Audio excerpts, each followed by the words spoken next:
جہاں تک حضرت موسیٰ کا تعلق ہے اس کا تعلق بھی حضرت موسیٰ کی نبوت سے نہیں تھا، اس کا تعلق اس بات سے تھا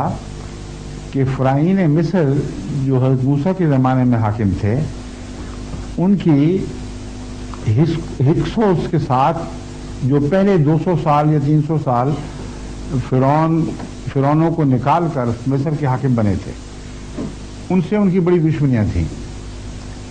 اور اس زمانے میں بنی اسرائیل کو بہت بڑی طاقت نصیب ہو گئی تھی، کیونکہ حضرت یوسف علیہ السلام کی گویا کے نتیجے میں آپ کو عزت ملی اور بنی اسرائیل دور دور سے ہجرت کر کے مصر میں پناہ گزین ہونے لگے۔ تو جس مصر کو فرعون نے دوبارہ لیا ہے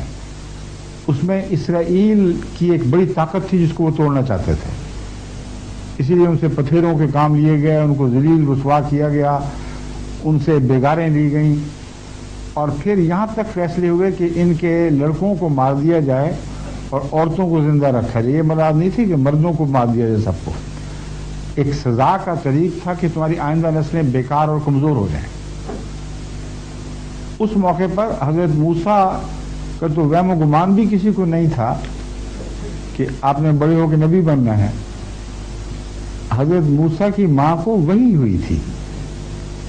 اللہ تعالیٰ نے وحی کے ذریعے فرمایا کہ اس بچے کو دریا میں کافن جس کو کہتے ہیں لکڑی کا بنا ہوا، اس میں ڈال کر دریا میں بہا دو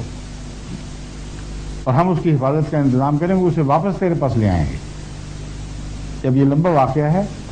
تو الہام نے حضرت موسیٰ کی والدہ کو اتنا تو بتا دیا کہ یہ کوئی خاص بچہ ہے، مگر نبوت کی بات وہاں بھی نہیں ہوئی۔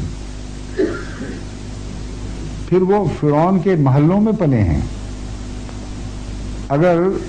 نبوت دکھائی دی تھی تو کسی وقت بھی محل کے اندر قتل کیے جا سکتے تھے،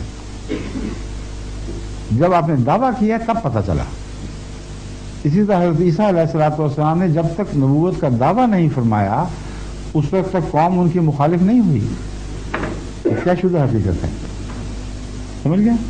شکریہ۔